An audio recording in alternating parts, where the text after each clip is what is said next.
ಈಗಾಗಲೇ ಕಳೆದೆರಡು ದಿವಸಗಳಿಂದ ನಡೆದಂತಹ ಒಂದು ಘಟನೆ ಇಡೀ ರಾಜ್ಯ ರಾಷ್ಟ್ರ ತಲೆ ತಗ್ಗಿಸುವಂತ ಕೆಲಸ. ಯಾವುದೇ ಅಪರಾಧವನ್ನು ಮಾಡದೆ ಕೆಲವು ಷಡ್ಯಂತ್ರ, ಕೆಲವು ಪಿತೂರಿಗಳಿಂದ ನಮ್ಮನ್ನು 2 ದಿವಸ ಜೈಲಿನಲ್ಲಿಡಲಾಯಿತು. ವಸುದೇವ ಯಸುದನ ಮಗನೇ ಹುಟ್ಟಿದ್ದು ಜೈಲಲ್ಲಿ, ಶ್ರೀಕೃಷ್ಣ ಪರಮಾತ್ಮ. ಅಲ್ಲಿಗೆ ಹೋಗಿ ಬಂದದ್ದು ನಮ್ಗೇನು ನೋವು ಅನ್ಸಲಿಲ್ಲ. ಯಾಕಂತ ಹೇಳಿದ್ರೆ ಇವತ್ತು ಶ್ರೀಕೃಷ್ಣ ಪರಮಾತ್ಮ ಹೊರಗೆ ಬಂದಾಗಿದೆ. ಮುಂದಿನ ದಿನಗಳಲ್ಲಿ ದುಷ್ಟರ ಸಂಹಾರ ಖಂಡಿತವಾಗಿ ನಡೆಯಿದೆ.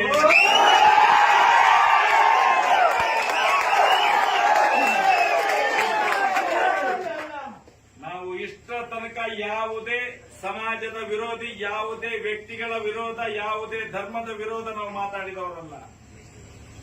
ಬರೇ ಧರ್ಮಸ್ಥಳ ಗ್ರಾಮದಲ್ಲಿ ನಡೆದಂತ ಅತ್ಯಾಚಾರಿಗಳ ದಮನ ಆಗಬೇಕು, ಆ ಅತ್ಯಾಚಾರಿಗಳು ಯಾರು ಅನ್ನುವಂಥದ್ದು ತಿಳಿಬೇಕು ಅನ್ನುವಂಥ ದೃಷ್ಟಿಯಿಂದ ಹೋರಾಟ ಮಾಡ್ಕೊಂಡು ಬಂದಿದ್ದೇವೆ. ಇವತ್ತು ರಾಜಕೀಯದವರ ಕೈಯಾಳುಗಳಾಗಿ, ಅತ್ಯಾಚಾರಿಗಳ ಕೈಯಾಳುಗಳು ರಾಜಕೀಯದವರಾಗಿ ಇವತ್ತು ಇಡೀ ಇಲಾಖೆ ವ್ಯವಸ್ಥೆಯನ್ನು ಪೊಲೀಸ್ನವರು ನಿನ್ನೆಯಿಂದಷ್ಟು ಶ್ರಮ ಪಡ್ತಾ ಇದ್ದಾರೆ. ನಮಗೆ ಯಾವುದೇ ರೀತಿಯ ಧಕ್ಕೆಯಾಗದೆ ಸಮಾಜದ ಮುಂದೆ ಮೈಶಕ್ತಿ ತಂದು ನಿಲ್ಲಿಸಬೇಕು ಅನ್ನುವಂತ ಒಂದು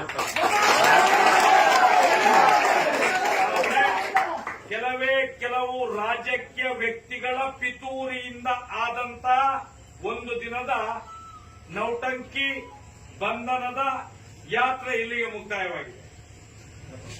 ಬೇಜಾರಾಗೋದು ನಾವು ಮುಂದಿನ ದಿನಗಳಲ್ಲಿ ಉತ್ತರ ಕೊಡ್ತೇವೆ. ನಾನು ಈ ಹೊತ್ತಿನಲ್ಲಿ ಏನಂತ ಹೇಳಿದ್ರೆ ಇಡೀ ದೇಶವೇ ತಲ್ಲಣಗೊಂಡಿದೆ. ಈ ವಿಚಾರವನ್ನು ಎಲ್ಲೆಲ್ಲೋ ಕೊಂಡೋಗಿ ಏನೇನೋ ಉದ್ರಿಕ್ತವಾಗಿ ಜನಗಳು ಏನೇನೋ ಮಾಡ್ಕೊಳ್ತಾರೆ. ಯಾಕಂತ ಹೇಳಿದ್ರೆ ಇವತ್ತು SIT ತನಿಖೆ ಆಗ್ತಾ ಇದೆ. ಅತ್ಯಾಚಾರಿಗಳು ಯಾರು, ಸಣ್ಣ ಸಣ್ಣ ಹೆಣ್ಮಕ್ಕಳನ್ನು ಬ್ರೂಟಲ್ ರೇಪ್ ಮಾಡಿದವರು ಯಾರು, ತನಿಖೆ ನಡೀತಾ ಇದೆ. SIT ಯನ್ನು ನಿಲ್ಲಿಸಕ್ಕೋಸ್ಕರ ಈ ಒಂದು ಕೆಲಸ ಷಡ್ಯಂತ್ರ ನಡೀತಾ ಇದೆ. ಅದಕ್ಕೋಸ್ಕರ ನಮ್ಮ ಯಾವುದೇ ಕಾರ್ಯಕರ್ತರು ಕಿಂಚಿತ್ತು ಎದೆಗುಂದದೆ ಮುಂದಿನ ದಿನಗಳಲ್ಲಿ ಧೈರ್ಯವನ್ನು ಧರ್ಮಸ್ಥಳದಲ್ಲಿ ಅಣ್ಣಪ್ಪನ ಮಂಜುನಾಥನ ಸತ್ಯ ಇದೆ. ನಾವು ನಂಬುವಂತ ಎಲ್ಲರ ಮನೆಗಳೆಲ್ಲ ಸತ್ಯ ದೇವತೆಗಳಿದ್ದಾರೆ ಅನ್ನುವಂಥದ್ದನ್ನು ತಿಳ್ಕೊಂಡು ಯಾವುದೇ ರೀತಿಯಲ್ಲಿ ಯಾವನೇ ಇರಲಿ, ಅತ್ಯಾಚಾರಿಗಳ ಪರ ಇರುವಂತವರು ಯಾವುದೇ ರೀತಿಯಲ್ಲಿ ಉತ್ತರ ಕೊಡಲಿ, ನಾವು ಅದಕ್ಕೆ ತಿರುಗೇಟುಕೊಳ್ಳಿಕ್ಕಿಲ್ಲ. ನ್ಯಾಯ ಸಿಗುವ ತನಕ ನಾವು ಸುಮ್ಮನೆ ಇರಬೇಕು. ಜಾಸ್ತಿ ದಿನ ಇಲ್ಲ ಇನ್ನು.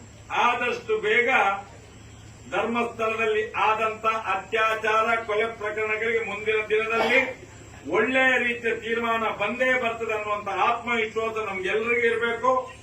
ಇವತ್ತು ಇಲ್ಲಿಂದಲೇ ತಾವೆಲ್ಲ ನಿರ್ಮಾಣ ಮಾಡಬೇಕು. ಯಾಕಂತ ಹೇಳಿದ್ರೆ ನಿನ್ನೆಯಿಂದ ಆದಂತ ಕೆಲವು ಬೆಳವಣಿಗೆಗಳು ಮುಂದೆ ಬೇರೆ ಯಾವುದೋ ರೀತಿ ದಿಕ್ಕನ್ನು ಪಡ್ಕೊಳ್ಳೋದು ಬೇಡ ಅನ್ನುವಂಥ ದೃಷ್ಟಿಯಿಂದ ನಿಮ್ಗೆಲ್ಲರಿಗೂ ವಂದಿಸುತ್ತಾ ಇಲ್ಲಿ ತನಕ ಒಳ್ಳೆಯ ಒಂದು ವಿಷಯ ಅಂತ ಹೇಳಿದ್ರೆ ಸೌಜನ್ಯನ ಹೋರಾಟವನ್ನು ಯಾವಾಗ ಯಾವ ಪಿತೂರಿ ನಡೆಸಿ ಷಡ್ಯಂತ್ರ ನಡೆಸಿ ಅದನ್ನು ಮುಚ್ಚಿಸ್ಲಿಕ್ಕೆ ಯಾರ್ಯಾರು ಶ್ರಮ ಪಡ್ತಾರೋ ಅವರಿಗೆ ನಿಜವಾಗ್ಲಿ ಮಂಗಳಾರತಿ ಆಗಿರುತ್ತೆ. ಇಷ್ಟು ತನಕ ಇವತ್ತು ಏನಾಗಿದೆ ಅಂತ ಹೇಳಿದ್ರೆ ಉಡುಪಿ ಜಿಲ್ಲೆಯ ಇಡೀ ವಕೀಲರ ಒಂದು ಸಂಘ ಪೂರ್ತಿ ನಮ್ಮ ಜೊತೆ ಇದ್ದು, ಇಡೀ ವಕೀಲರ